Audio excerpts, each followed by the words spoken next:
Linha de Frente, especial eleições.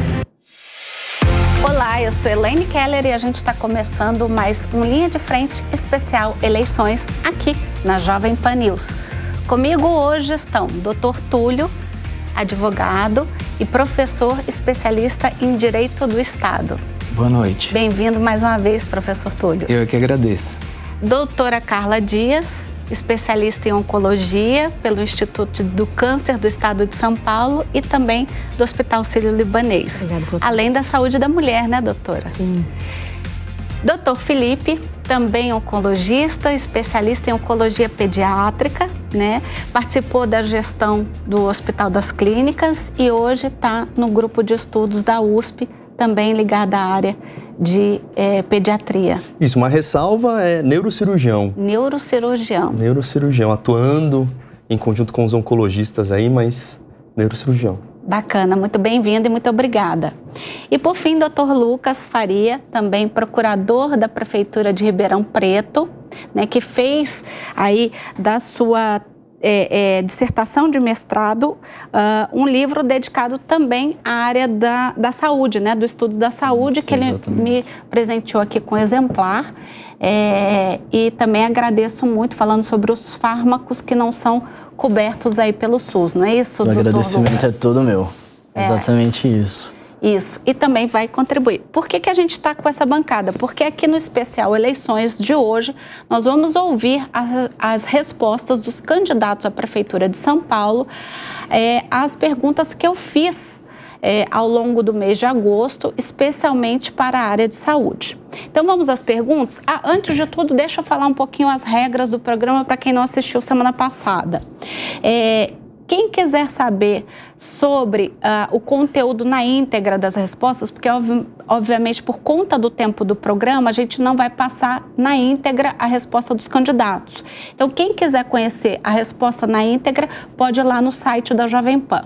Também no site da Jovem Pan está a nossa política de conduta e ética, tá? Do Grupo Jovem Pan de Comunicações. A Jovem Pan está conduzindo todos esses programas dentro da lei praticada e determinada pela Justiça Eleitoral do nosso país. Por fim, vale dizer o seguinte, para a gente ter uma igualdade aí entre os candidatos, né, uma isonomia, nós vamos sortear ao longo do programa as respostas, né? Então a gente vai saber quem vai responder, a resposta que a gente vai ver primeiro, a segunda e a terceira e assim consecutivamente, tá?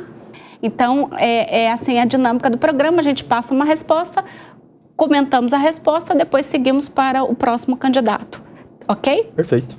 Bom, a pergunta que eu fiz aos candidatos... e vale mais uma coisa, eu não posso me esquecer. O único candidato que não respondeu às nossas perguntas foi o da Atena, tá? Mas a gente vai passar as respostas de Pablo Massal, Ricardo Nunes, Guilherme Boulos, Tabata Amaral e Marina Helena. Dito tudo isso, vamos à pergunta. Segundo dados do Senado Federal, 66% das emendas parlamentares foram destinadas à área da saúde. E aí, quando a gente fala especialmente da atenção primária à saúde, o que é a atenção primária à saúde para quem está em casa? São os serviços preventivos, são exames, vacinação, atenção com as gestantes, a saúde da mulher. Então, quando se fala nisso, a gente perguntou para os candidatos: qual a sua proposta para atendimento ao cidadão paulistano? E aí eu já emendei uma segunda pergunta. Disse o seguinte para eles: na cidade de São Paulo, a gente tem uma fila de espera para o serviço de oncologia que é gigantesca. E essa é uma área que não pode esperar. O tempo é uma variável primordial para determinar se o paciente tem chance de viver ou se ele virá a falecer. Então, o que o candidato tem de proposta para essa área da oncologia, para a gente diminuir aí essa espera nas filas? Então, eles falaram sobre o que eles vão fazer na área de saúde, especialmente atenção primária, né, que é a questão da medicina preventiva, e também sobre o serviço de oncologia, que eu acho que são os dois pontos mais centrais aí para a saúde, né? E aí a gente agora então começa a ver as respostas. Eu vou pedir ajuda aqui da mesa para a gente sortear o primeiro candidato. Vamos lá, doutor? Claro. Por favor. Tchan, tchan, tchan, tchan, hein?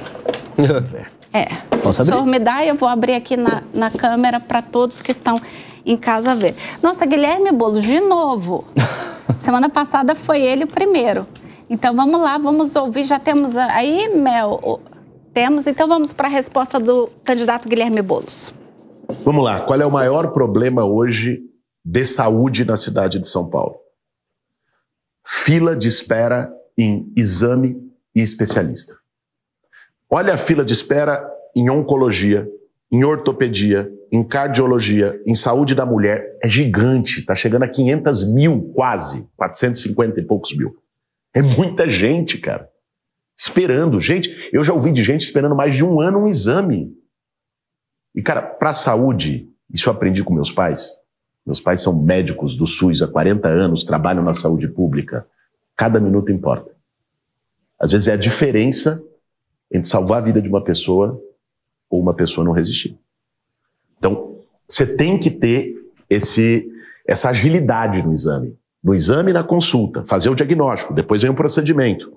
Nós vamos fazer o poupa-tempo da saúde. O que é o poupa-tempo da saúde? Nós juntamos um time. O Gonçalo Vecina, por exemplo, um dos criadores do SUS. Está na nossa equipe. Vários ex-secretários de saúde, muitos médicos renomados. Sentamos, mapeamos. Bom, onde estão as maiores filas? Os vazios assistenciais, as regiões da cidade onde mais carece, gente esperando pra caramba. Mapeamos 16 regiões. Nós vamos construir 16 unidades do poupa-tempo da saúde. O que vai ser o poupa-tempo da saúde?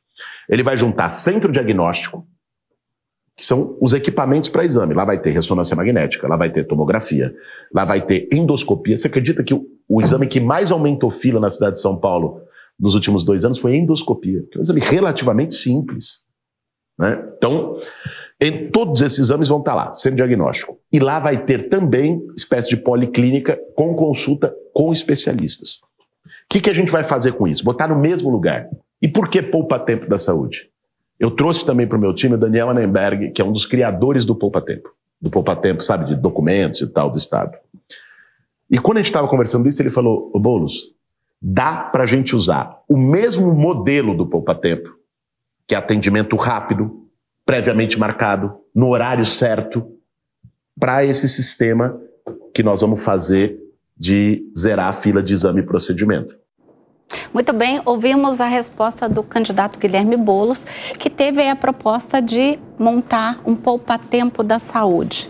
Então, queria ouvi-los a respeito disso. Eu vou primeiro pedir ajuda aqui dos nossos médicos para dizer se essa é uma solução eficaz para a gente diminuir as filas, né, e dar, de fato, uma atenção, principalmente na ponta, né, ali na periferia. Porque vale lembrar que quem está aqui no grande centro urbano, né, tem acesso à saúde, a plano de saúde, né, tem acesso à medicina particular. Então, a gente tem que pensar principalmente quem está nas periferias, né? E aí eu quero já ouvi-lo, doutor.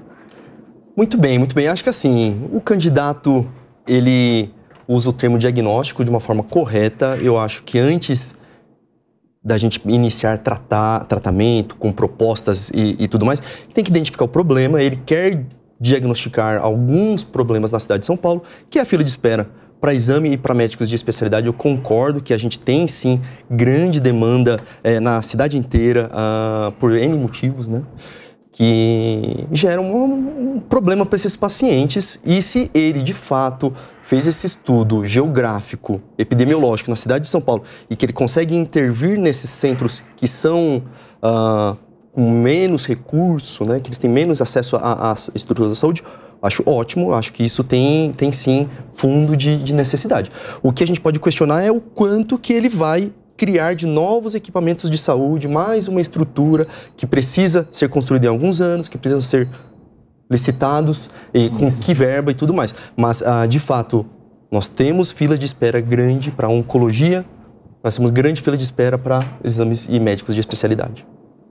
Doutora, também queria lhe ouvir sobre essa ideia do poupa-tempo da saúde. A ideia, né, que o candidato apresenta é uma ideia teoricamente boa, ela precisa funcionar. Então, assim, às vezes até com exames que ele acabou dando exemplos maiores, como uma ressonância, a gente consegue fazer da saúde da mulher, uma mamografia, um ultrassom de mama, que são exames um pouco mais simples, que fazem sentido pra gente fazer. E que fazem a diferença. Fazem a diferença. Né? Porque quanto mais cedo, mais chance de vida, né, doutora? São exames mais rápidos, até pela questão do projeto do Poupa Tempo, né? Eu preciso de agilidade. Claro que tudo isso também depende de uma biópsia, né? Então, ali ele colocou exames de imagem, mas eu não consigo fazer nada se eu não tiver a biópsia. Isso é um grande gargalo na saúde primária, né? Porque a gente tem um monte de exames de ultrassom, mamografia que são feitos, que demoram 1, 2 anos para ser avaliados e 1, 2 anos para serem realizada a biópsia. Mais 1 ano para ser visto por algum especialista. Na verdade, por um clínico para até chegar na gente, né? Na parte do CONCAN, que é o terciário. Então, isso demora muito. Então, se ele precisa fazer um desenho que realmente faça o exame diagnóstico, faça a biópsia. O clínico consegue diagnosticar que isso é um câncer ou isso é uma lesão benigna e ele conseguir encaminhar para o serviço terciário, que é o nosso tratamento, né? Tá. Então... Porque a biópsia é algo que é muito cara, doutora. Por que ela pode ser um entrave? Na verdade, eu acho que pela questão, assim, não é uma coisa tão cara, porque o anátomo patológico não é uma coisa tão difícil de fazer, né? A gente precisa de um anátomo patológico com imunistoquímica, que é uma análise que a gente consegue fazer facilmente no SUS, né? Mas eu acho que é isso, aí a gente precisa de laboratórios, então a ideia dele fazer um poupa-tempo, ele precisa colocar exames de imagem, exames de diagnóstico laboratorial. Atrelados, né? Atrelados ali, porque se ele faz um monte de exame de imagem, ele vai criar um outro gargalo ali na frente, que são as biópsias. Eu não consigo tratar ninguém sem a biópsia. Eu consigo ver que no ultrassom tem um nódulo mamário característico de malignidade, mas eu preciso saber qual é a histologia dele. Então, eu preciso desse segundo passo. Então, é super importante a gente pegar a ideia e dar uma melhorada nessa ideia. E aí, assim, a atenção primária vai ficar muito boa, porque eu vou conseguir fazer num tempo mais curto todo esse processo que a gente sabe que demora, né? Então, a gente tem o Outubro Rosa, que faz um monte de campanha e é incrível, mas depois a gente barra porque ninguém consegue fazer a biópsia, né? Sim. Tá, e a gente não sabe se no programa de governo do candidato está previsto ou não a biópsia, porque, como eu disse no início do programa, a gente aqui editou para que coubesse dentro do tempo que a gente tem aí de 1h30, né, para fazer aí o linha de frente. Então, pode ser que no programa de governo dele esteja prevista a biópsia e ali no tempo que nós demos para a resposta, ele não conseguiu mencionar, né, com tantos detalhes. Pode ser que tenha, mas é um ponto importante a ser posto que não adianta o exame de imagem sem a biópsia, senão a gente precisa do atendimento ponta a ponta, né, doutora? Sim. Eu até acho que ele falou pela questão de começar. Realmente, eu só vou começar com ultrassom, com mamografia. Para alguns tumores eu posso usar ressonância, mas tomografia, enfim, a gente consegue fazer. Então, talvez ele quis ilustrar, olha, eu vou dar muitos exames de imagem, porque é isso também, né? Passa na consulta, para o exame de imagem, para biópsia, tem todo um processo. Então, talvez ele falou para ficar mais fácil no tempo que ele tinha para explicar o projeto, né? Perfeito. Agora eu vou passar para os doutores para saber a viabilidade na questão de licitação, de compra, se isso precisa passar por uma aprovação de Câmara dos Deputados ou não, se tem orçamento. Então, já passo a palavra para o doutor Túlio. Bom, boa noite uma vez mais. Mesa muito qualificada aqui, é uma honra estar aqui com doutores. Hoje eu posso morrer do coração, que eu estou cheia de médico. É verdade.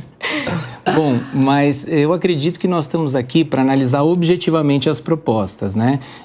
Não vou questionar as ideias, porque são boas ideias, as intenções do candidato. Nós vamos partir do princípio que todos são bem intencionados e realmente querem levar adiante essas ideias.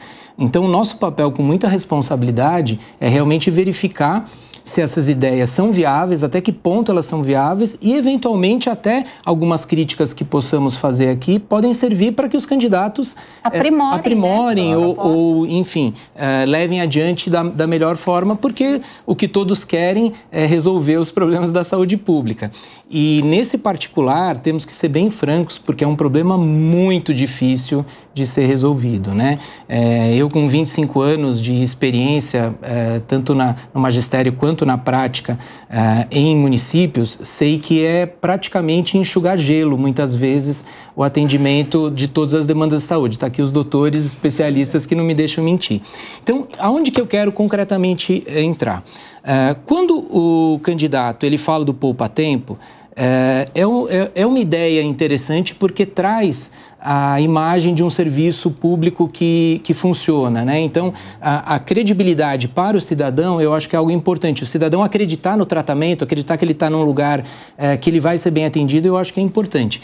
Mas a questão é que o poupa-tempo, ele não vai trazer com ele, por esse nome poupa-tempo, um médico atrás do computador. Né? E o computador do poupa-tempo é aquele que consulta o RG, consulta a carteira de habilitação. É de uma complexidade e de custos infinitamente menor do que o poupa-tempo que ele está falando da saúde, que seria para exame e especialidades. Então, nesse quesito, quando ele fala que ele vai criar o poupa-tempo de exame, na verdade ele tem que licitar a compra desses equipamentos, se é que esses equipamentos serão utilizados pela prefeitura, então ele tem que licitar.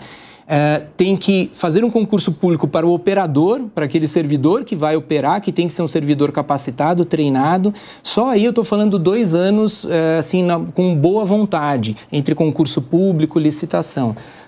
E também tem que verificar as questões orçamentárias, né? Porque 90% quase do orçamento da prefeitura, eu fui consultar, ele chega a despesas de custeio. Então, você criar uma nova unidade, você também impacta essas despesas. Então, é preciso verificar isso. E eu tive a curiosidade de olhar os programas de governo de todos, tá? E todos são muito parecidos como programa de governos. Nenhum programa de governo detalha a esse nível, como vai ser feito, de que forma, qual o recurso que vai ser feito. Está aí um alerta para os candidatos, porque do jeito que é hoje, pode ser um cheque em branco. A gente não sabe o que efetivamente vai ser feito, se é viável fazer. Sem orçamento... Fica à vontade. Sem orçamento, realmente não é possível concretizar essas ideias. E, por fim, ele fala também nas especialidades. Bom, esse é um problema gigante da área pública, gigante. Não sei se os doutores vão concordar comigo, mas nós vemos ano após ano os concursos públicos não sendo preenchidos para os médicos especialistas na rede pública. E por que não são preenchidos? Abre a vaga para o especialista, por exemplo, para pediatria, oncologia, e não consegue preencher? Não consegue preencher. Há uma carência enorme nos concursos públicos. Há várias razões, os doutores certamente terão muita propriedade para desenvolver isso, mas aquelas que são muito claras nas leituras que a gente faz dos concursos públicos são as condições de trabalho do poder público versus da iniciativa privada. Condições de trabalho no local de trabalho, equipamentos, segurança, a própria carreira do ponto de vista financeiro, porque o cargo público ele vai exigir uma jornada, por exemplo, de 40 horas. Então, o médico não vai ter possibilidade de ter um ganho extra, então ele vai comprometer quase que a sua rotina, quase 24 horas do seu dia. Então, nessas condições, os médicos preferem a atividade privada do que o serviço público. Entendi. É isso. Tá, eu vou só passar a palavra para o doutor Lucas para a gente não estourar o tempo aqui do primeiro candidato. Doutor Lucas. Então, Elaine, é muito interessante a proposta do candidato no sentido do sistema. A utilização do sistema do poupa-tempo, ela aparece para mim uma ideia até que inovadora em matéria de saúde, bastante interessante. Como o Dr. Túlio falou, é bem isso. O sistema do poupa-tempo, ele é pouco suficiente para resolver problemas de saúde verdadeiramente. Porque ele é um sistema burocrático. O que ele quer resolver a partir da ideia da utilização desse slogan e desse sistema é um problema burocrático de gestão. Agora, me causa bastante estranheza a ideia de que para isso, ele precisa necessariamente da criação desses 16 equipamentos. Então, ele tem um aumento de implemento, de estrutura para conseguir executar isso. E aí, o que o Dr. Túlio falou faz muito sentido. A gente tem um cenário hoje que o futuro prefeito, no ano que vem, ele já assume com uma lei orçamentária aprovada. Pelo menos a lei orçamentária anual está aprovada, ele já tem o contorno orçamentário da cidade. E a criação de 16 equipamentos, independentemente da forma que você faça essa criação, a prestação desse serviço, ela dificilmente vai ocorrer de forma rápida.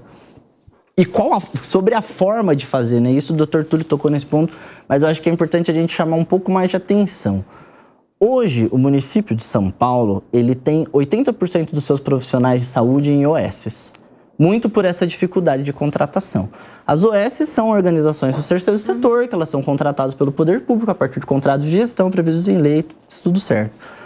E o candidato ele acaba não esclarecendo qual é o modelo que ele vai utilizar. Exatamente. Que ele vai criar 16 equipamentos, interessante, acho necessário. Qual é o modelo de gestão que ele vai atuar nesses equipamentos? E aí a gente está falando de modelo de gestão de prestação de serviço. Que a ideia de marcação dos exames, a gente entendeu, o poupa-tempo é interessante, mas qual é o modelo de gestão? Porque esse modelo de gestão, ele é possível, ele é legalmente possível, existem críticas à sua utilização, mas é possível. A sua ideia é trazer serviços melhores, mas ele traz uma dificuldade de fiscalização, e é uma dificuldade de fiscalização que hoje é vivida por São Paulo e também por outros municípios, quanto à efetividade do serviço, a qualidade do serviço, como a fiscalização é feita. Então, eu acho que faltou esse ponto de esclarecimento. Esse ponto aí para ficar mais claro, isso, né? Mas eu acho que a ideia é interessante e é uma tentativa de resolver os problemas de forma diferente, né? Eu acho que isso é sempre válido. Bacana. Vamos para o próximo candidato? Vou pedir que o Dr. Felipe tire aqui um papelzinho. Quem será? Ricardo Nunes. A câmera vai pegar aqui. Já temos aí o Ricardo Nunes? Então vamos rodar o Ricardo Nunes. Olha, a saúde para as pessoas, como os demais itens, segurança, educação, mas a tua pergunta sobre saúde, a gente só vai ter saúde para as pessoas se tiver a saúde financeira da cidade. Porque custa muito dinheiro, todas as áreas. A saúde, né, eu gosto de contar para as pessoas para a gente poder ir fazendo esse exercício.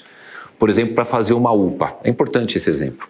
Quando eu construo uma UPA, o prédio, e equipo ela, na média, eu invisto 10 milhões de reais para construir. O custeio é de 5 milhões por mês. Todo mês, 5 milhões. Para pagar o médico, o enfermeiro, o medicamento, funcionários. Uma UPA custa 5 milhões por mês.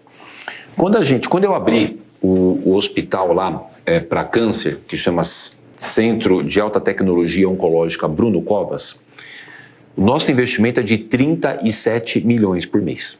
Então é um centro de tratamento oncológico que eu abri, que tem PET scan, tem cirurgia por robô, igual tem eu não vou falar o nome para não fazer propaganda, igual tem nos grandes hospitais mais caros do nosso país, de primeira linha. Primeira linha.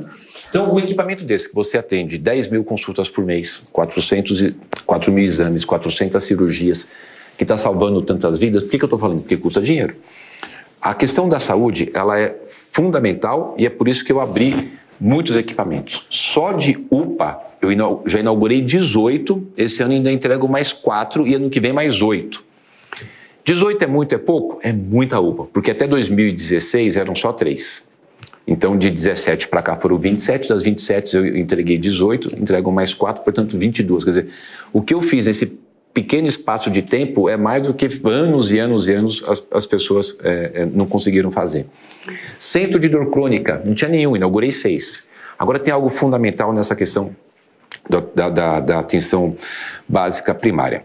A questão do Programa Saúde da Família, que são aqueles agentes de saúde da família que vão na residência, que a gente ampliou muito, né? Eu ampliei em mais de 30% e que a gente vai continuar ampliando, porque ele vai lá e dá orientação para as pessoas, tira a pressão, acompanha, leva para a nossa UBS. Nós temos 474 UBSs, são 30 hospitais. Por falar de hospitais, desde a fundação da cidade de São Paulo, 1554, até 2020, foram feitos 20 hospitais. Hoje são 30. Bruno Covas e eu abrimos 10 hospitais. Olha o quanto a gente conseguiu avançar. É lógico que falta muita coisa, né? Mas tudo isso foi possível porque a gente cuidou da saúde financeira.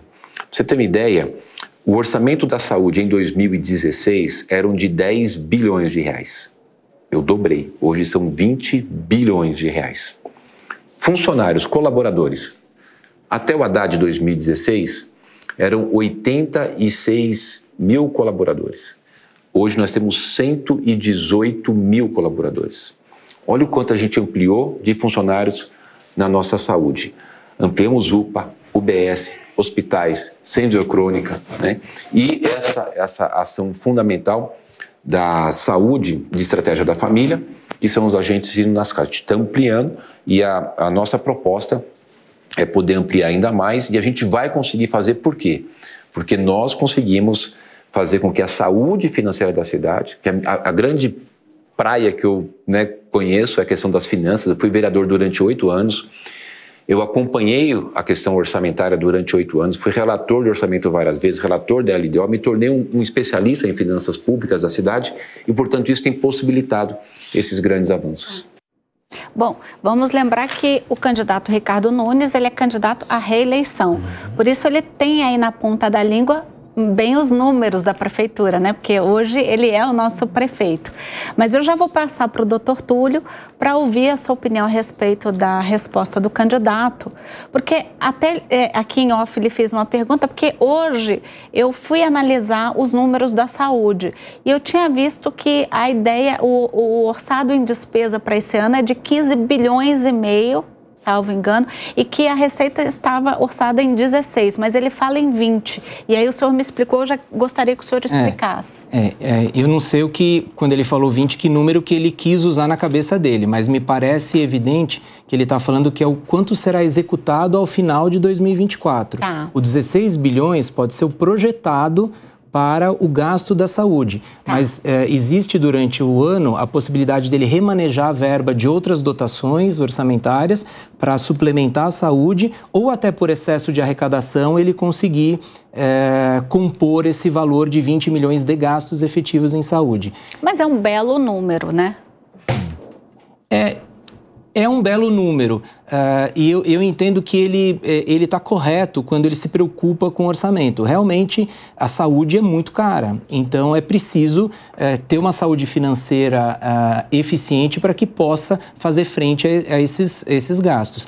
Agora, o que me chamou a atenção é que, mesmo diante desses gastos, ainda existem problemas graves na área da saúde, né? Então, nós precisamos, eu acredito, de algumas propostas um pouco mais criativas, diferentes, na área de tecnologia, para redução de custos, prontuário unificado, eletrônico, e como que ele vai resolver essa questão de fila de exames e especialidades, porque mesmo com todo esse gasto, ainda nós temos esses problemas. Então, ele está correto no ponto que ele se preocupa, é fundamental realmente se preocupar com o orçamento, mas é preciso agora saber usar o dinheiro, então, para resolver esses problemas que ainda remanescem. Sim, e só complementando a sua fala, eu tenho aqui um dado do portal G1, que ele diz o seguinte, que está aqui, dados do Sistema Único da Saúde mostram que a procura por tratamento do câncer na cidade de São Paulo é 2 vezes maior do que o número de vagas. Isso é um dado do portal de notícias do G1 do ano passado, mas que está bem próximo. Então, você tem aí o dobro da demanda do que pode ser ofertado, né? Não estou aqui dizendo que isso é um erro ou alguma ineficácia da prefeitura, mas a gente tem uma demanda muito grande no serviço de oncologia e por isso eu já quero até passar a palavra para a doutora Carla a respeito desse assunto e da proposta do candidato. Igual o professor Túlio falou, que se a gente pensa, a ideia é boa, ele tem muitos projetos, já tem muito gasto com isso, mas a gente tem que pensar quando ele fala do Bruno Covas, do hospital, já é um hospital terciário. Muitas pessoas não chegam ali. Então, se já não está chegando, eu preciso voltar naquela atenção primária, né? Que eu preciso fazer os meus exames de rotina que não estão sendo feitos para eu conseguir chegar no Bruno Covas, chegar no ICESP, chegar na Unifesp, enfim. Porque como ele é um serviço terciário, né? Que a gente chama de CONCAN, eu não consigo chegar lá se eu não tiver a biópsia, que a gente falou no assunto anterior. Entendi. Eu não consigo chegar se eu não tiver um ultrassom, um exame básico, né?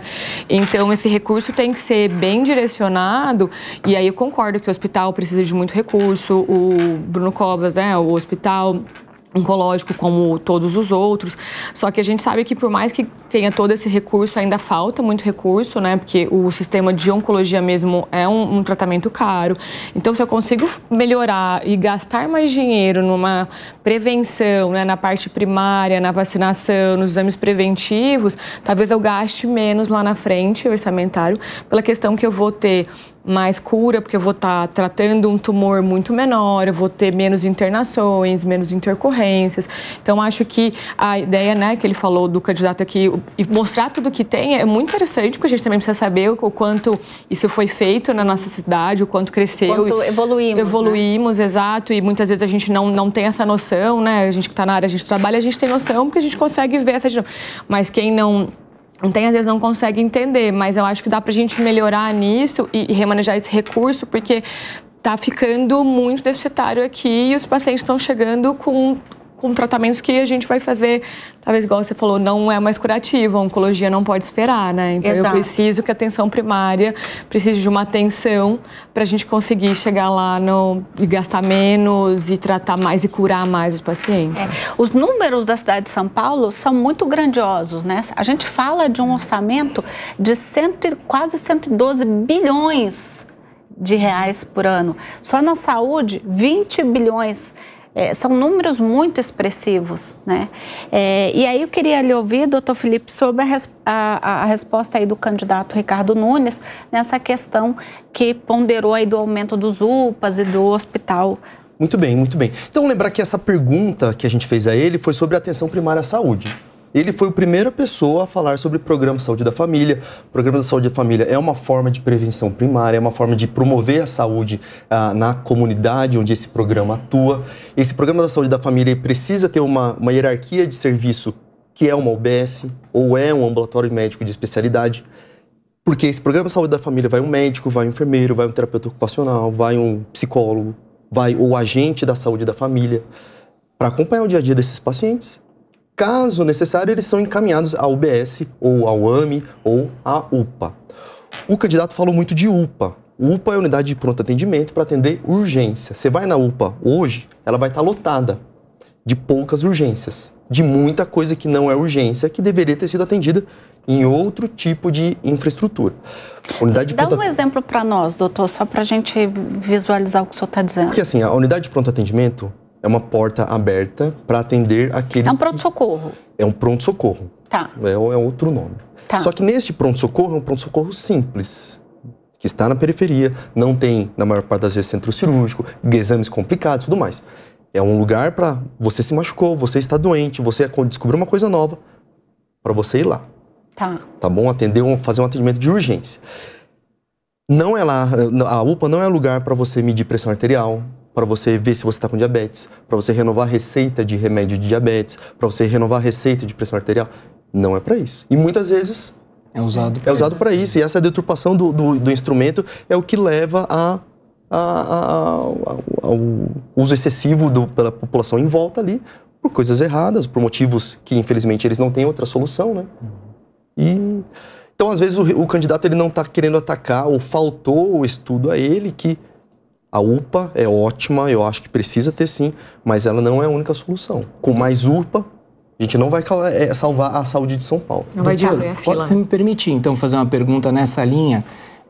Eu sei que hoje o Programa de Saúde da Família em São Paulo atende mais ou menos 50% da sua capacidade ou do que deveria ser atendido. Então, de repente, a ideia do saber gastar, né, o dinheiro que é investido. Não seria muito mais eficiente expandir o Programa de Saúde da Família em vez de gastar com algumas outras coisas? Eu sei que tudo é necessário, mas ela não provoca no final um resultado melhor, mais eficiente, uma economia até melhor. Custa menos também, né? Não custa menos no final. Diz que tem um trabalho da Organização Mundial de Saúde que a cada ação preventiva são 7 vezes menos que se gasta Porque assim, quando eu atuo, ou eu invisto, ou eu gasto em saúde primária ou em prevenção primária, eu estou falando para o paciente ou para o cidadão fazer exercício hoje. Tem que fazer exercício todo dia. Isso vai surtir algum efeito? Não vai surtir nenhum efeito hoje. Se ele continuar com a rotina de atividade física, isso vai surtir efeito daqui a anos, quando esse paciente começar a envelhecer. Quando esse paciente não ficar em sobrepeso, não ficar diabético, não ficar com coisa.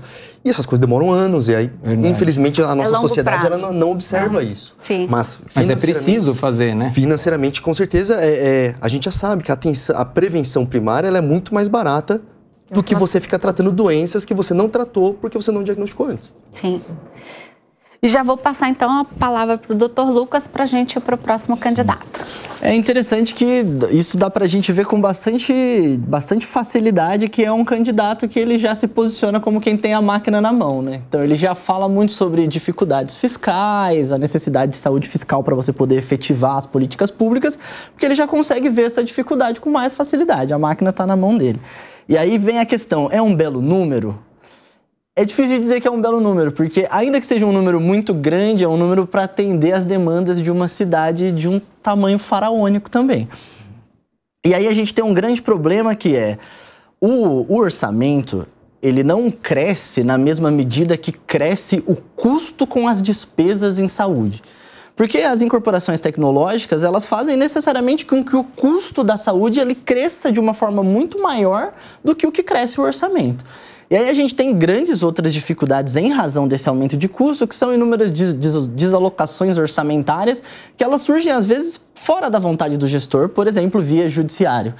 Porque existem possibilidades de tutela da saúde que podem não estar dentro do contexto do SUS e elas vão ser conferidas ao paciente.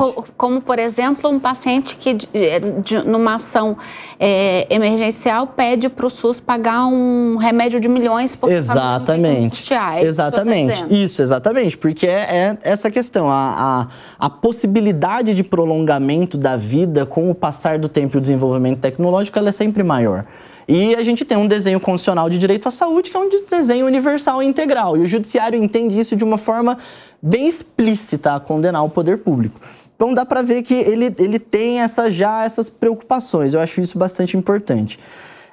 Eu concordo bastante com o Dr. Felipe nessa questão da saúde da família. É bastante interessante ele trazer esse conceito e essa ideia, porque a política de saúde da família, ela custa menos, ela vai exatamente no viés preventivo, que é um dos princípios do próprio SUS, as ações de prevenção, elas são prioritárias.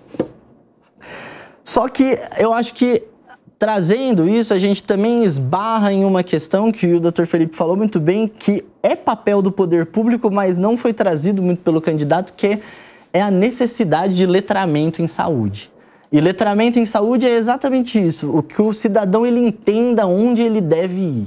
Tá. Por que o cidadão tem uma dor de cabeça e ele vai para uma UPA? Uhum. Esse dever de letramento em saúde, ele é do poder público. Tá. E saber aonde buscar. Saber onde buscar, saber qual que é a diferença. Por exemplo, o cidadão ele sabe que UPA e UBS são dois equipamentos públicos de saúde do SUS.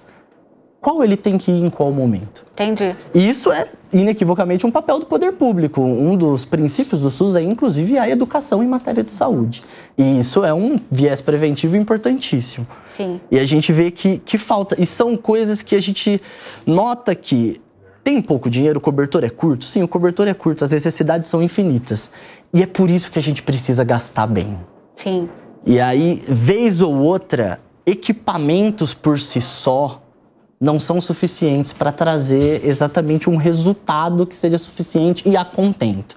Tá. Acho que isso falta um pouquinho, mas dá para ver que a noção de que o cobertor é curto, o candidato tem. Exatamente. Dá para anotar. Muito rapidamente, só ilustrando. Enquanto isso, eu vou pedir já para a doutora Carla ir sorteando o terceiro. O que o doutor Lucas falou, só um dado que simboliza muito bem o que o doutor falou, é o seguinte: essa rúbrica para atender as ações judiciais, que é um gasto relevante. Bastante relevante. No planejamento para a lei orçamentária anual de 2024, tinha sido previsto R$175 mil apenas para isso. Sabe que isso é absolutamente ínfimo. Então, o que acontece ao longo do orçamento? Duas coisas que retratam. Primeiro, que os recursos são limitadíssimos, porque não sobrou nada para reservar aqui, porque a boa gestão diria o seguinte: vamos reservar alguns bons milhões aqui, porque nós teremos gasto com as ações judiciais. Não foi possível reservar. Então, mostra que a saúde já está no sufoco financeiro. Esse é um dado interessantíssimo, né? E segundo, que essa falta de previsão causa depois desencaixe orçamentário e venha prejudicar o aumento do programa de saúde da família, por exemplo. Sim, claro. Vamos lá para o terceiro candidato, eu já avisei aqui a produção, é o Pablo Marçal e a gente já está com ele aí para assistir. Imediatamente, zerar 2 filas a fila de cirurgia, que tem 192 mil pessoas, e zerar a fila de exame, que tem 447 mil pessoas. Você vai ver esse dado, ele sendo questionado. Tem gente que fala 350, outras falam que é acima de 500 mil. É muita gente. Então, o que vocês podem esperar? Eu sei o que você sente aí em relação a você ir numa UPA, você vai lá, recebe um tratamento e depois você vai em outra UPA, não tem interligação de prontuário. Isso é uma pouca vergonha com o cidadão dessa cidade. Então, a gente vai unificar esses prontuários, nós vamos digitalizar tudo e capilarizar as subprefeituras, não só em 32, mas em 96. Nós temos 96 distritos, inclusive a grande ideia é a gente mudar os horários de atendimento, para até flexibilizar para o funcionário público. Às vezes tem uns que querem trabalhar mais cedo, outros querem entrar mais tarde, e a pessoa não vai precisar deixar o dia de trabalho para ser atendido. A pessoa às vezes precisa no CAD, ela não consegue resolver num órgão público, ela tem que ficar igual pirulito em boca de banguelo, ela precisa de ficar indo em vários lugares para tratar uma coisa muito simples. Então, você vai ter, a prefeitura hoje tem um aplicativo 156 que ninguém sabe mexer com aquilo e tem pouco benefício, então nós vamos colocar a prefeitura na sua mão, Nós vamos unificar sistemas e fazer um mutirão, um voluntariado que a gente nunca viu na cidade de São Paulo para zerar isso. Gente vem em primeiro lugar. A prefeitura vai ser a prefeitura do povo e você vai ver isso de forma absurda. Você vai ser colocado em primeiro lugar. Esse é meu compromisso de gente para gente. Eu sou servo do povo nisso e eu quero que você saiba que a gente vai trazer tecnologia, porque tem hoje alguns lugares que tem estoque de remédio vencido e em alguns lugares não tem um remédio. Isso é falta de gestão. Você colocar isso aí, rodando isso todas as semanas na Prefeitura de São Paulo, a gente faz esse remanejamento, né, de insumos, de medicamentos, de equipamentos, muitas vezes que às vezes está com baixa utilização no lugar, a gente pode mudar isso de lugar. Eu sei que vocês vão ver a saúde com eficiência. E aí, de novo, volto na educação. Se eu investir na educação, eu vou gastar menos dinheiro. Aonde? Na saúde. A saúde remediada, ela é um gasto. A saúde preventiva, ela é um investimento.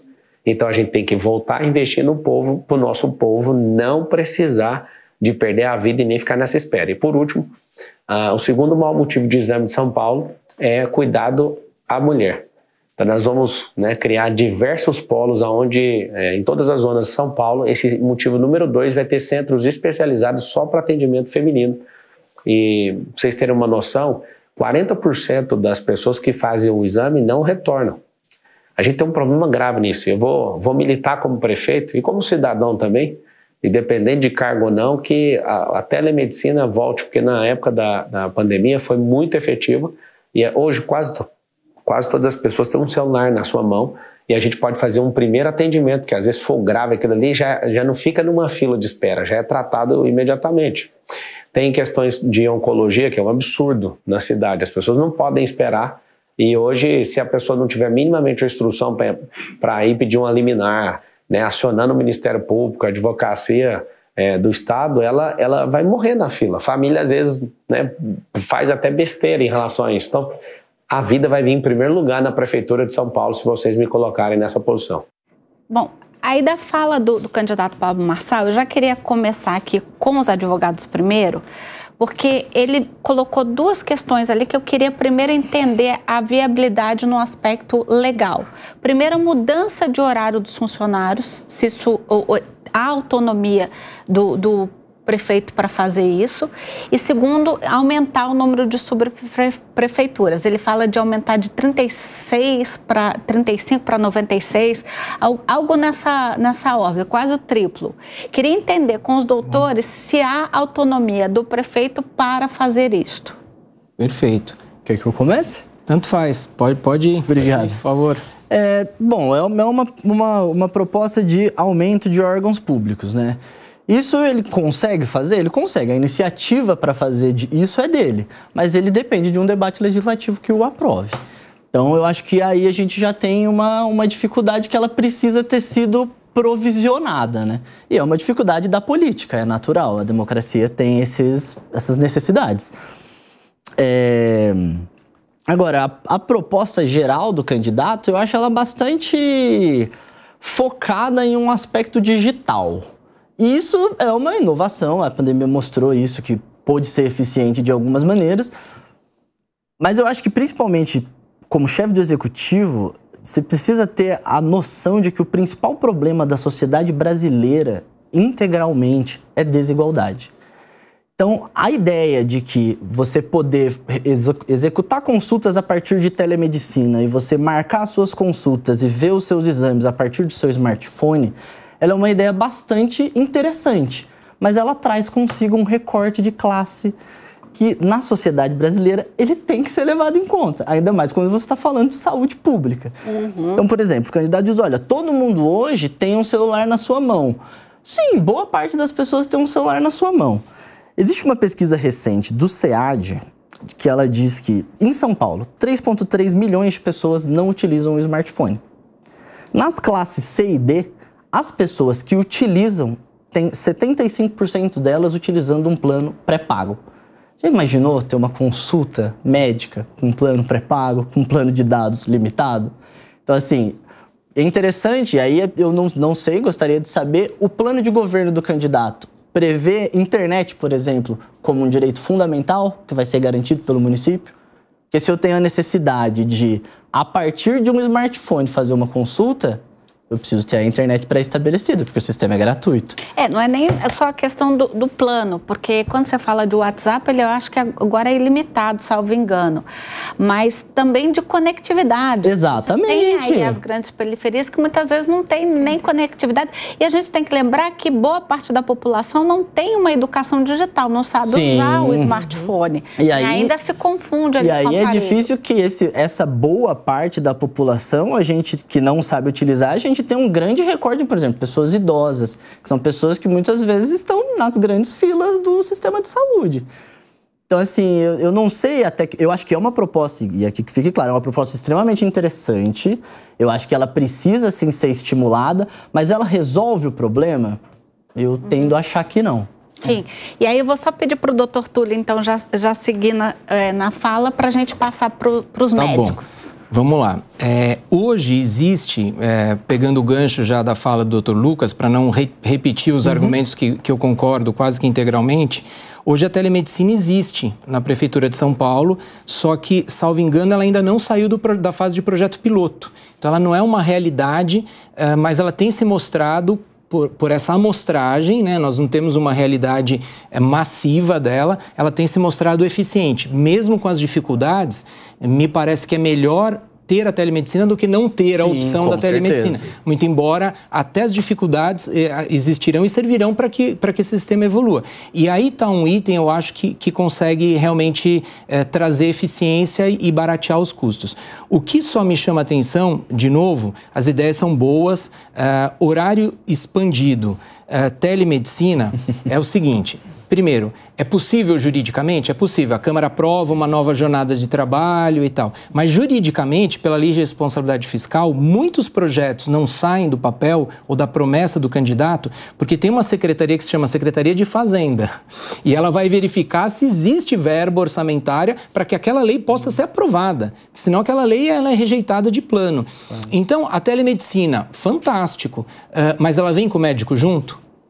De graça. Sim, porque do outro lado tem um médico, né? Como é que vai? Então, eu quero que todo cidadão tenha acesso à telemedicina e eu acho a proposta louvável, realmente. Mas é preciso, de novo, para que a gente tenha responsabilidade, para que a gente cobre aqui os candidatos de efetividade nas suas promessas, que ele diga quantos médicos nós vamos contratar mais? Da onde nós vamos contratar? Vamos terceirizar através das OSs?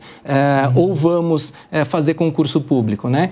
Então, de novo, as ideias são boas. Eu li o plano de governo do candidato e não tem uma linha, nas 99 páginas que ele fala, não tem uma linha que fala sobre orçamento. Mas não é só culpa dele, tá? Nenhum dos candidatos desses que nós estamos analisando hoje, que eu tive o cuidado de ver, as propostas de governo têm essa referência financeira que também é legal, também é um requisito legal. Sim. Já vou passar a palavra para o doutor Felipe. Muito bem, concordando com o doutor Túlio, o candidato sugerir eficiência, uma melhor gestão, eu acho isso muito bom.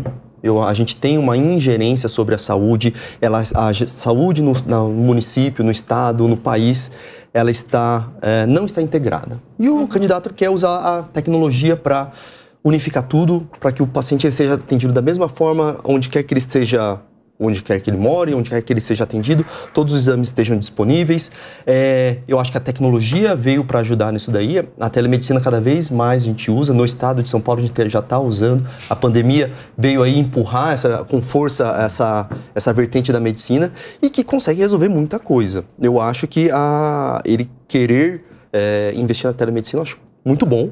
O que eu discordo, tá bom? É que imediatamente ele vai zerar a fila de 192 mil cirurgias e 400 mil exames. Primeiro que eu não tenho certeza que esse número está correto ou não, justamente por causa que o sistema de saúde do município não está bem gerido e não está bem organizado a este ponto. Segundo que não é do dia para a noite que você consegue fazer 500 mil de cirurgias, ou 190 mil cirurgias. É complicado, a gente está falando de pessoas, cada pessoa tem a sua demanda. A medicina é uma arte complicada, que nem sempre 2 mais 2 é 4, que nem sempre a promessa de que o paciente vai evoluir bem, ela se conclui, né? Então, a gente já teve até os corujões, né, para zerar a fila de exame e diminuiu, mas não zerou. Então, né? assim, isso é porque, de novo, precisa ser feito um diagnóstico correto para você estabelecer um tratamento correto. Tinha uma fila grande de exames para ser feito. Já li estudos falando que financeiramente foi muito bom. Financeiramente, o Estado não precisou investir grande coisa e os pacientes diminuíram a fila de exames. Esses pacientes agora precisam de um tratamento médico, esses pacientes agora precisam de uma cirurgia, precisam de uma nova avaliação. Voltaram para a fila. Então, assim, o corujão é bom, eu acho que utilizar infraestrutura que está ociosa, seja particular, pública, beleza, mas eu acho que não salva, tanto que não salvou, né? O nosso último prefeito, na gestão passada, fez esse corujão da saúde, fez bastante exame e os pacientes adoravam. Os pacientes adoravam, realmente, pedia ressonância hoje, fazia amanhã no hospital na Avenida Paulista, pronto. Mas e os próximos passos, né? Então, realmente é difícil. O acompanhamento, né? Perfeito. Sim. O que me parece, desculpa, juridicamente desses corujões é que são contratos pontuais.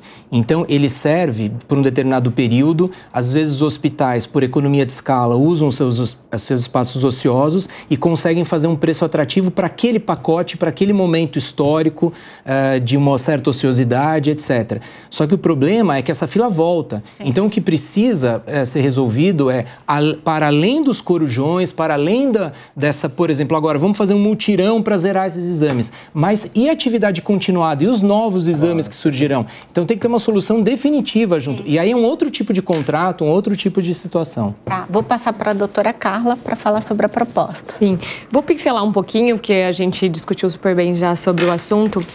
Quando ele fala, por exemplo, que sobra muito remédio num lugar e não sobra outro, que ele vai dividir isso não existe, né? Assim, nós estamos falando de regionalidade, então, ainda mais nós falando de São Paulo, então o paciente que vai nessa UBS, nessa UPA, ele não vai para o outro porque ele foi cadastrado nessa, pela questão da regionalidade.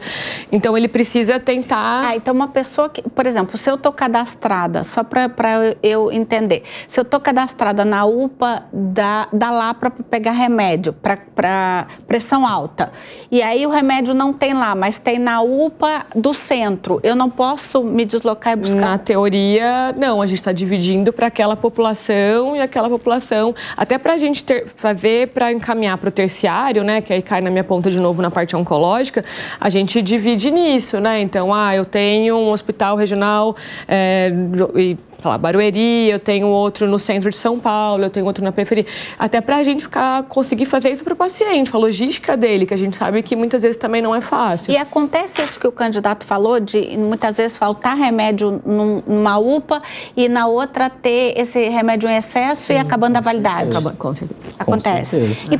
Então talvez seja uma questão de tecnologia aí. Até para a gente conseguir gerenciar não isso. do paciente ir de uma UPA a outra, mas conseguir até a parte tecnológica que ele gosta tanto, né, de falar. Sim. E de repente isso pode ajudar. Olha, nessa regionalização, nessa região tem muito desse medicamento, eu não estou conseguindo. E aí tá entender o problema. Por quê? Eu não tenho tantos pacientes, eu não tenho médico para atender e por isso o diagnóstico não está sendo feito e aí esse paciente não está recebendo essa medicação.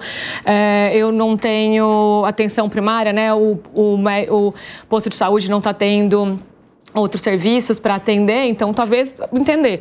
E aí conseguir fazer com que haja essa integração é um sonho de todo mundo, que é muito difícil até para a lei da produção. E que, de novo, né, mesmo que você use uma solução tecnológica, lembrar que ela passa por uma licitação, por uma compra, né, precisa ter orçamento aprovado para aquilo. A gente precisa lembrar que a gente está falando de serviço público, a gente não está falando de uma empresa privada, né? Então, a agilidade de quem está acostumado com uma empresa privada não pode ser levada para um serviço público, porque ela é totalmente diferente. Perfeito. Né? Tá, aí eu só preciso agora sortear o próximo para a gente fazer um rápido break e voltar com as duas candidatas, porque agora só sobraram mulheres. Então, eu já vou pedir para a doutora Carla sortear quem será a penúltima. Vou mostrar para vocês e a gente faz um rápido break e já volta com a resposta da candidata Tabata Amaral. 3 coisas que eu acho que valem ser pontuadas. A importância da gente arrumar a casa, usar a tecnologia e apostar em prevenção. O que eu quero dizer quando eu falo de arrumar a casa? A gente tem hoje uma gestão da saúde municipal que é feita em ilhas. Nós contamos muito com as organizações sociais, elas são fundamentais, mas pela forma como isso foi se estruturando, a prefeitura hoje não tem visualização de tudo o que acontece na ponta. Só para vocês terem uma ideia, o mesmo remédio, Novalgina, ou um remédio para pressão, ele vai vencer num posto e ele falta no posto que está do lado. A prefeitura hoje não faz um controle de estoque dos seus medicamentos. O mesmo profissional, uma oftalmo ou uma fono, ela vai estar com a agenda lotada nesse hospital e essa outra que está no hospital do lado não tem a sua agenda preenchida. Só para vocês terem uma ideia, 10% das vagas de especialistas não são preenchidas, porque a gente não consegue fazer essa gestão enquanto cidade. E 30% das consultas que são marcadas, elas ficam em branco, porque o paciente não chega, não comparece. Então, antes de eu falar de outras coisas, eu preciso arrumar a casa. Eu preciso usar a tecnologia, trabalhar com as organizações sociais, trabalhar com o governo do estado para eu ter os dados na mão. Porque aí eu garanto que a gente não tem problema de remédio faltando, de remédio vencendo. Aí eu garanto que a gente tem uma visualização do todo. Será que São Paulo precisa contratar mais fono? Precisa contratar mais psicólogo? Eu sei que precisa. Mas aí a gente vai saber exatamente onde está o problema. E também para a população... É uma coisa que eu sempre bato nessa tecla. Para quem está precisando, não importa se o hospital é público, ou é municipal ou estadual. A pessoa quer que funcione. Então, o compromisso de que a pessoa que passa no Hospital Saboia, no Jabaquara, e vai para o Hospital Pedreira, em Santo Amaro, ela tenha uma experiência única. Dentro do seu celular, no seu aplicativo, ela tenha os remédios que ela toma, os exames que ela fez, os médicos pelos quais ela passou, porque a pessoa é uma só. Qual que é o passo número 2? Quando eu conseguir arrumar a casa, é a gente usar tecnologia. E tecnologia simples como o WhatsApp. Qual que é meu objetivo? Terminar o mandato com essa comunicação fluida com a população. Por exemplo, seu Fernando foi lá e fez um exame. No dia que o resultado do exame dele sair, o seu Fernando vai receber um WhatsApp. Seu Fernando, saiu o resultado do seu exame. Estou marcando o seu retorno. O senhor pode dia 14 às 2 da tarde? Posso. Pode ser um áudio. No dia 13, a gente liga para o seu Fernando e confirma se ele vai mesmo para consulta. Então, são coisas simples de gestão e tecnologia para que a gente possa cuidar das pessoas. E eu tenho tanta certeza que a gente vai conseguir arrumar a casa que está também no nosso plano de governo. Quem ficar mais de um mês esperando para fazer um exame, a prefeitura vai assumir que falhou e vai contratar esse exame no privado, porque não dá para as pessoas ficarem meses e anos como ficam hoje. O problema é que a pessoa leva meses e anos para descobrir que tem um câncer e começar o tratamento. E é por isso que eu tenho um compromisso de investir na base. Primeira coisa, é a gente falar de médico da família. 30% da população de São Paulo tem convênio. E o restante? Por que é que a gente não está com o agente da saúde, com o médico da família, com a equipe de enfermagem, atuando para proteger os outros 70%? Então, eu tenho um compromisso, é um investimento de mais de R$1 bilhão, mas a gente também está preparado para fazê-lo, de que 75% da população vai ser acompanhada por um médico da família se quiser. Porque eu tenho certeza que quando a gente investir nesse primeiro atendimento e diminuir o tempo de espera, nossos hospitais de referência vão estar prontos para acolher quem infelizmente é diagnosticado com câncer, e a gente, ao fazer isso no começo, vai baratear o tratamento e vai salvar muito mais vida. Bom, gente, me pareceu ali no início da resposta da candidata que ela estava muito parecida com a resposta do candidato Pablo Marçal. E principalmente na questão do prontuário eletrônico, ali de unificar, ter uma rede, usar a tecnologia para você unificar ali a informação, né, de modo a que você tenha acesso à informação de onde estão os médicos alocados, medicamentos e pacientes. Mas, enquanto fazíamos aqui o intervalo, a doutora Carla comentava com a gente que hoje existe um entrave com relação a isso, principalmente por conta da Lei Geral de Proteção de Dados. Você não tem muito acesso a esse prontuário. Você, como médica oncologista, nem sempre você tem acesso à informação do que um pediatra escreveu na ficha de uma criança, por exemplo. Queria que a senhora, então, começasse comentando a resposta da candidata. Sim, ela também fala sobre a tecnologia, que eu acho que é interessante, mas não é tão simples como ela colocou, né? Eu acho que a gente precisa entender que precisa da lei da proteção de dados, eu preciso da tecnologia, como o Lucas falou, esse custo não é tão fácil. Eu vou ligar e vou falar com o WhatsApp. As pessoas às vezes não têm um telefone, às vezes ela tem um telefone fixo, ela não tem a tecnologia, ela não tem um smartphone. Então esse custo, assim, parece simples, mas quando ela coloca esse 70% não tem essa tecnologia. A gente vê isso na prática. Eu trabalho num serviço de SUS e às vezes a gente colocou, a gente tenta fazer a telemedicina e muitas vezes a gente faz telemedicina ligando para o paciente porque eu não consigo fazer por tela. Ele não tem um smartphone, ou ele é um idoso, que é a grande maioria que precisa desse diagnóstico, ele não sabe mexer no smartphone. A lei de proteção de dados, né? Ele precisa assinar para a gente conseguir fazer telemedicina, para ele me mostrar um anátomo patológico, para ele me mostrar um exame. Então, isso a gente precisa com o tempo. É fantástico quando ela fala da atenção primária, da orientação, da educação. Isso a gente realmente precisa, né? E o Felipe até falou da outra vez, se a gente conseguir fazer uma educação, uma prevenção lá na frente, a gente vai buscar isso, a gente vai gastar menos dinheiro orçamentário, porque a gente vai curar mais, a gente vai ter mais orientação e realmente o que ela coloca, a gente vai gastar mais no tratamento, a gente vai gastar mais no tratamento.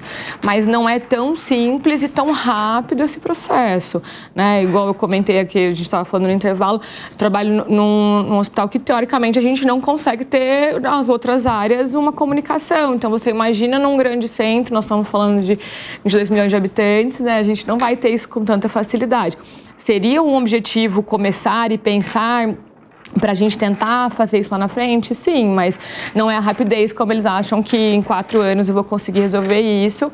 Mas acho que a ideia é da gente conseguir cada vez mais comunicar mais e enxergar que 70% não tem um convênio e precisa de uma atenção. E mesmo se ele tiver o convênio, se ele, né, tiver orientação à educação, né, social, educação sobre a saúde, é barato, né? É muito mais barato eu educar aquele paciente sobre uma atividade física, sobre uma boa alimentação, e muitas vezes a boa alimentação não é tão cara, para a gente conseguir lá na frente eu não gastar tanto no hospital, e aí eu vou diminuir a fila da cirurgia, porque muitas pessoas não vão precisar da cirurgia lá na frente, porque ela se preveniu, ela fez atenção primária muito bem feita, perdeu peso, então ele não vai ter um problema cardiológico, ele não vai ter um problema renal, né? Eu não vou precisar de hemodiálise. Então, claro que alguém vai precisar, mas se eu conseguir diminuir nessa ponta, a educação vai conseguir me ajudar, né? Agora, um outro ponto, doutor Túlio, que me chamou a atenção, inclusive eu vi que também o doutor Lucas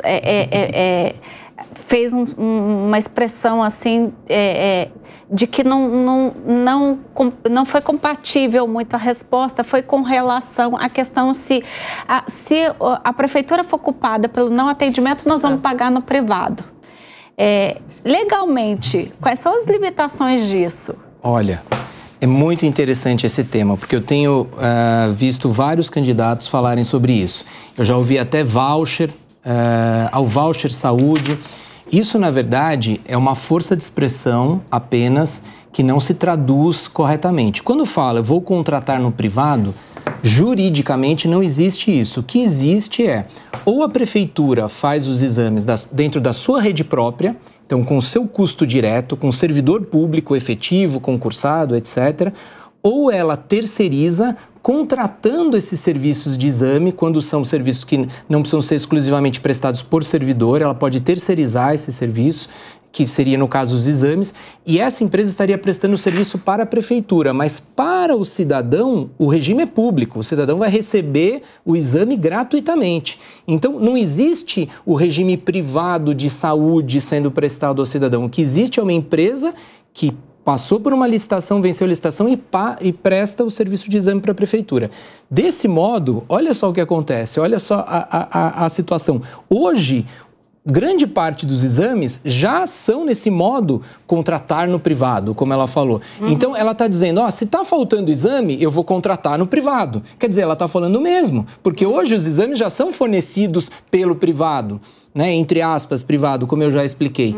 Então, o que precisa, na verdade, é uma solução mais efetiva, mais criativa, para dizer como eu vou expandir a contratação de exames para oferecer ao poder público. Como se o privado fosse uma varinha mágica e falasse assim, pronto, agora eu vou para o privado.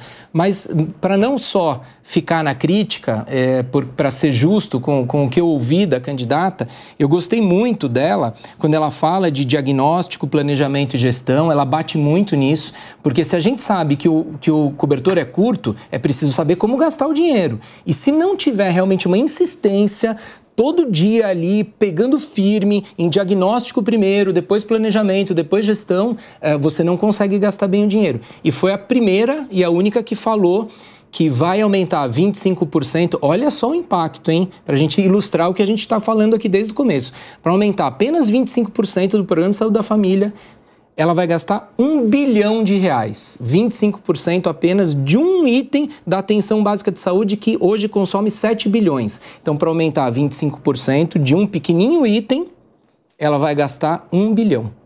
Sim. Mas pelo menos ela teve a transparência de falar, porque depois a gente pode cobrar da onde que ela vai tirar esses recursos. Então, esse é um ponto positivo realmente da candidata. Sim. Já vou passar para você, Lucas. Realmente, essa ideia da candidata de que não conseguindo prestar o serviço em um certo período estabelecido, assumo que falhei e contrato no privado, ela é bastante difícil de ser vislumbrada. Até porque, como o Dr. Túlio disse, muito da prestação de assistência em saúde já é descentralizada para o ente privado a partir de contratações que são previstas por lei. Então, se ela... E aí é difícil pensar exatamente o que ela idealiza, né? Se ela idealiza o pressuposto de que, olha, tal exame não consegui, contrato diretamente no privado, e isso é uma prática reiterada para todos os exames que ela não consegue fornecer a partir da sua rede, seja própria, seja descentralizada, eu vejo inúmeros problemas com o Tribunal de Contas, Ministério Público, porque as compras públicas, elas não podem ser feitas dessa forma. Agora, uma coisa que me chamou bastante atenção é que ela estruturou a resposta dela a essa pergunta em 3 pilares.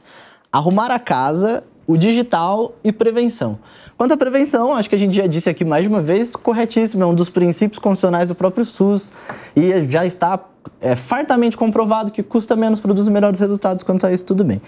Agora vamos ao arrumar a casa. Como a gente já disse aqui em algumas outras questões, 80% dos profissionais de saúde do município de São Paulo são via OS. Então, 80% do sistema de saúde prestado é via OS. E isso tem trazido inúmeros problemas de reclamações dos usuários quanto a filas, tratamento, qualidade do serviço, presença de médico nas unidades e tudo mais. E aí, é interessante a gente esclarecer aqui de novo o que é um contrato com uma OS.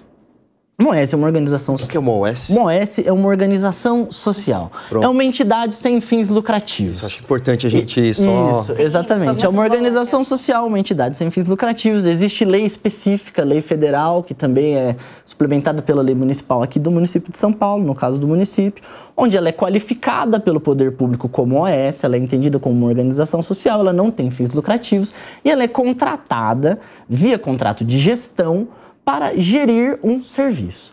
E aí, a gestão desse serviço, ela tem repasses do poder público e ela também permite que o poder público ceda bens públicos, equipamentos públicos para ela utilizar. Então, olha, eu tenho aqui a UBS, ela está aqui, uma organização social vai gerir essa UBS e eu vou repassar valores para ela enquanto ela gera, enquanto vige o contrato. Por que isso é muito defendido? Porque as OSs, elas não contratam como o poder público. Elas têm mais facilidade de fazer compras. Elas não são submetidas a licitações, elas compram de uma forma mais veloz. Mais flexibilidade. Exatamente. E elas também não precisam contratar os servidores a partir de concurso público. Então, elas podem fazer um contrato de CLT. Hoje em dia é muito comum a própria pejotização, inclusive dos médicos. E aí ela traz essa ideia de arrumar a casa, tá? Então a gente tem um sistema que ele é praticamente todo via terceiro setor, a gente tem um sistema que ele não está oferecendo uma qualidade. A própria lei prevê que o contrato com o OS, ele tem metas pré-estabelecidas, plano de trabalho, e esse plano de trabalho ele é fiscalizado rotineiramente pelo município a partir de uma análise qualitativa. Tá. Então, que a gente tem o problema, a gente já sabe. Que a gente precisa arrumar a casa, a gente também sabe. Como que ela vai arrumar? Sim, entendi. Ou seja, se o que o senhor está querendo dizer é de forma sumária, se por acaso falhou a prefeitura, é que na verdade falhou na fiscalização. Exatamente. E aí a gente tem um problema que ela pode ter falhado na fiscalização, ou ela pode ter falhado quando da contratação. É um plano de trabalho factível? Ele é possível de ser objetivamente aferido? Sim. Porque o aferir do plano de trabalho é o que determina a quantidade de pagamento, inclusive. Perfeito. E assim, a intenção de arrumar a casa e o diagnóstico, eu vejo que ela tem. Ela conhece o problema. Mas ela deixou a gente curioso sobre como ela vai resolver. Tá certo. E aí eu já vou passar então a palavra para o doutor Felipe para a gente ir para a última candidata. Perfeito. Acho que a candidata, ela foi muito feliz na estruturação da resposta dela. Ela conseguiu falar de passo a passo o que ela quer fazer nesses próximos 4 anos, se ela for eleita. Está certíssima em arrumar a casa. A gente cansou de citar que a casa está desorganizada hoje, que nós não temos um sistema de saúde integrado entre todas as UBSs, UPAs e hospitais. E assim ela vai saber aonde ela precisa construir uma UPA, aonde ela precisa construir um hospital ou aonde ela precisa colocar mais PSF, Programa de Saúde da Família. Então, assim, chama menos a atenção a campanha dela, justamente por causa que é uma proposta, do ponto de vista técnico, que tem muito mais razão, mas ela não falou que vai abrir nenhum hospital. Não falou que vai abrir algum outro infraestrutura. Isso pode ter um apelo ruim para a população ou para os eleitores, né? Mas, do ponto de vista técnico, acho que está muito louvável essa iniciativa de melhorar a tecnologia, para melhorar a integração, para assim melhorar o nosso diagnóstico de onde está falhando e como melhorar. Agora, fazer o público pagar o privado para o paciente que o Estado falhou, mencionamos aqui, que isso, embora o corujão da saúde já tenha acontecido, não foi uma coisa punitiva para a cidade de São Paulo, né? Foi uma coisa para a gente melhorar a população. Agora, do jeito que ela falou assim, olha, o Estado está errado, o município está errado e por isso a gente vai pagar o preço. Não sei se é bem assim que as coisas devem funcionar, né? Posso, desculpa, Claro. só ilustrar quem são essas entidades, essas organizações sociais que parece que são entidades filantrópicas pequenas e que, na verdade, nós estamos falando de Albert Einstein, estamos falando de Santa Marcelina, nós estamos falando de SPDM, Que nós estamos falando de entidades robustas. Sim. Então, é o melhor da saúde no privado que constitui essas OSs. Então, realmente é preciso diagnosticar e entender por que não está funcionando e o que precisa ser feito. Sim. Então vamos lá para a última candidata, Marina Helena. Vamos à resposta. Hoje, a cidade de São Paulo, assim como na educação, a gente está num dos piores rankings em relação a exatamente essa atenção primária, né? Começa pelo médico da família, que a gente tem uma cobertura muito pequena comparada às outras cidades, e por aí vai. Filas enormes, tanto para a questão de exames simples. Hoje nós temos mais de 50 mil mulheres na fila para fazer um ultrassom transvaginal que detecta inúmeras doenças, inclusive coisas como um câncer de colo de útero, que não mata mais no setor privado e que, infelizmente, hoje no setor público ainda acontece uma coisa fácil de ser detectado. Então, é um verdadeiro absurdo, Elaine. Por exemplo, mensuração de pressão Não tem 20 e tantas mil pessoas na fila.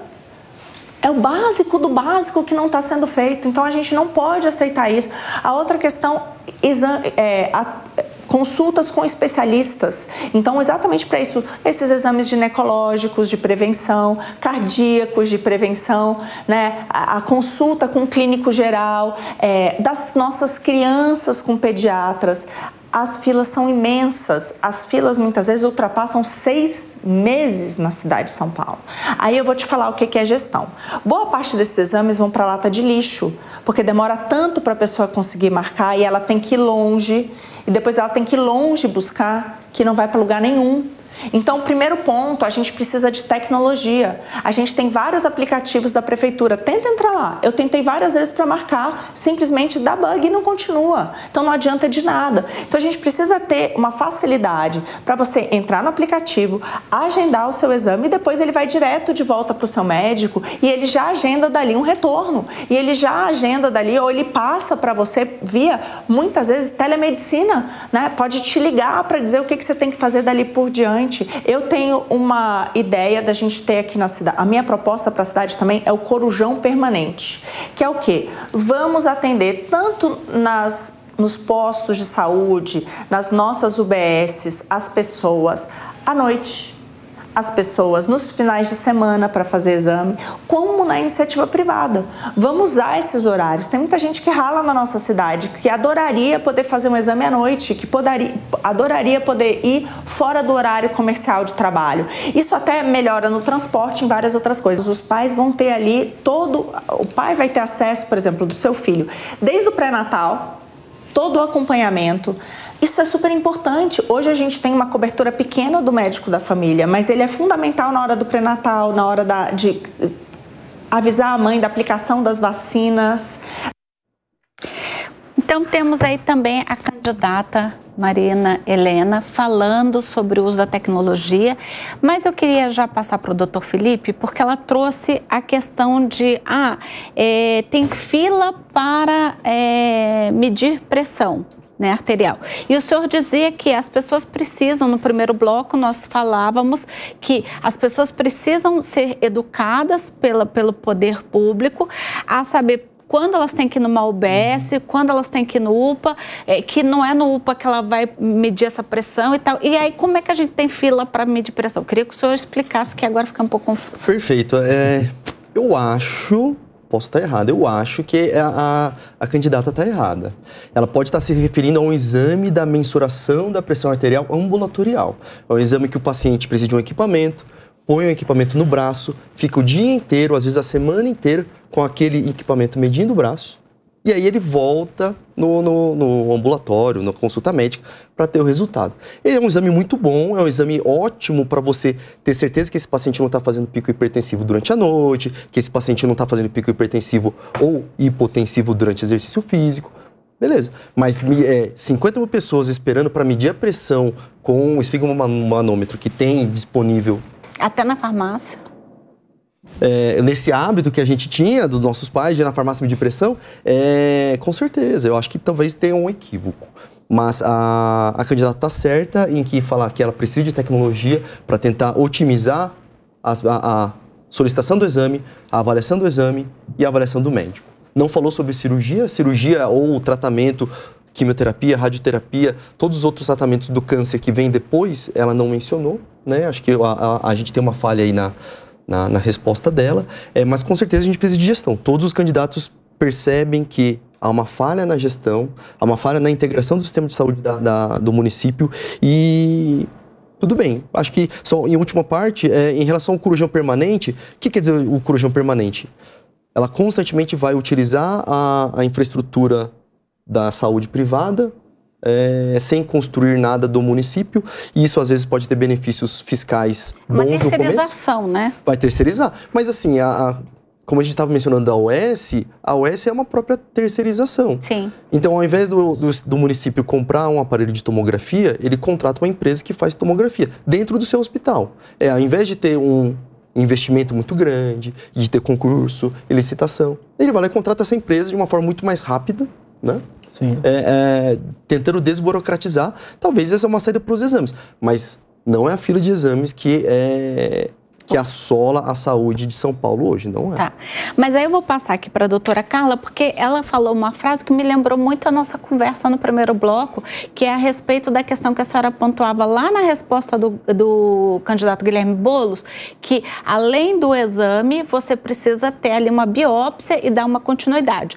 E aí ela fala, olha, muitas vezes o sujeito pega aquele exame e joga fora porque demorou tanto para ele retornar ao médico e etc, que já não vale mais nada.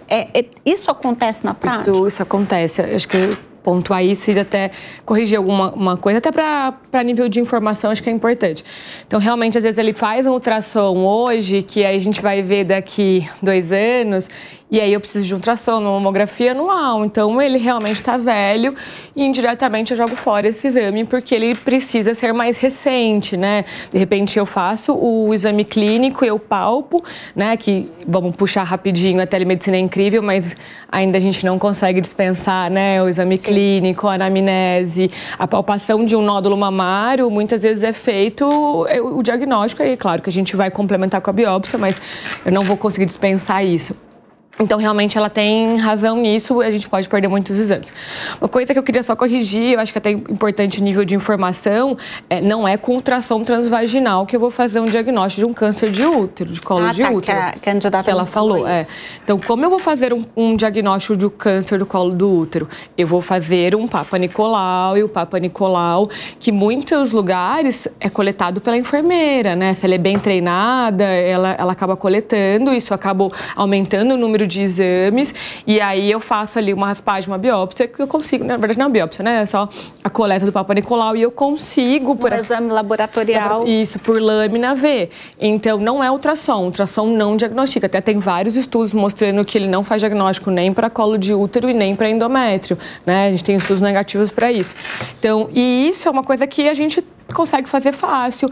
Até a questão que, isso é, né, a parte mais oncológica, mas, por exemplo, o PCR do HPV, ele é um exame que ainda ele pode ser um pouco caro, mas talvez seja uma grande solução para a saúde pública, porque eu estou falando de um teste de PCR para HPV, que eu consigo fazer, se ele vier negativo, repetir em 5 anos. Então, eu consigo, talvez, diminuir a fila que todo mundo quer diminuir com um exame que é menos invasivo, que, claro, tem que fazer no postinho, porque essa coleta, né, tem que ser bem feita ali para eu fazer o teste do HPV.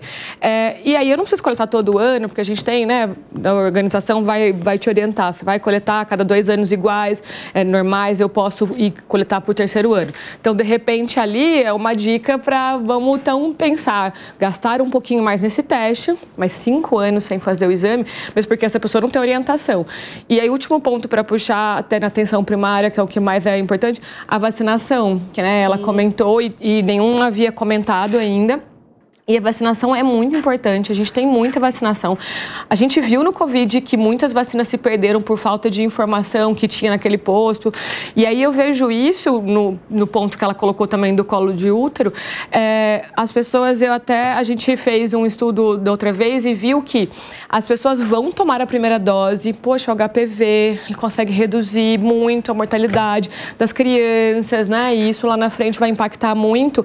As pessoas tomam a primeira dose e não voltam para a segunda dose.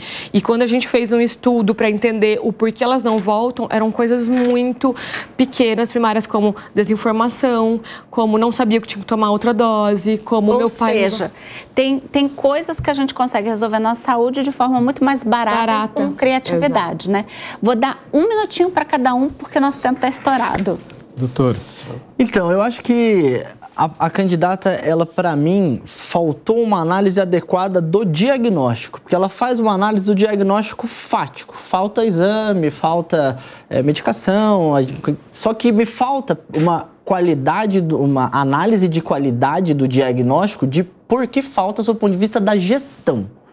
E aí a gente tem o desenho de gestão que ela já vai, se assumir a prefeitura, pegar ele já pronto, e que ela não consegue discorrer sobre ele e dizer como ela vai operá-lo. E aí a grande dificuldade da gente sempre lembrar, a máquina pública, ela não é uma empresa. Sim. A máquina pública, ela tem botões específicos para serem operados. Perfeito. E isso gera uma dificuldade profunda. E esses botões específicos para serem operados, eles são uma burocracia Na verdade, eles são uma consequência da gente estar utilizando o dinheiro de todos. Exato. Essa é a grande diferença da máquina pública e a grande dificuldade. Tem que ter um respeito, né? Tem que ter um respeito e você tem que operar essa máquina a partir de regras pré-estabelecidas, que são regras que foram instituídas pela própria sociedade a partir do nosso sistema democrático. Então, isso, eu acho que faltou essa análise de qual é o problema, do seu ponto de vista da gestão pública, que é outro universo. Doutor Túlio, só vai ter que ser conciso. Serei, prometo. Ela realmente critica os problemas, mas não apresenta nem o diagnóstico específico e muito menos as soluções. Então, parece que faltou um pouco isso. E da fala do Dr. Lucas, eu encerro então dizendo o seguinte: o poder público tem uma burocracia que às vezes é necessária para garantir a lisura, a moralidade dos gastos públicos, mas de outro lado também tem que ter eficiência e agilidade necessária para alcançar o interesse público. Então, como diria o meu avôzinho, tudo na vida é equilíbrio. Exatamente. Exatamente. Bom, eu queria agradecer demais a presença de vocês. O programa foi tão bacana e tão enriquecedor que a gente quase estoura o tempo. Desejo a todos de casa uma semana muito abençoada. Semana que vem voltamos falando de educação e vale lembrar que esse especial aqui cuida da questão das propostas de governo de cada candidato. Ninguém aqui está colocando ou valorando aí o candidato ou fazendo críticas ao candidato, mas sim as suas propostas, tá bom? Fiquem todos com Deus e até a próxima. A opinião dos nossos comentaristas não reflete necessariamente a opinião do Grupo Jovem Pan de Comunicação. Realização Jovem Pan News.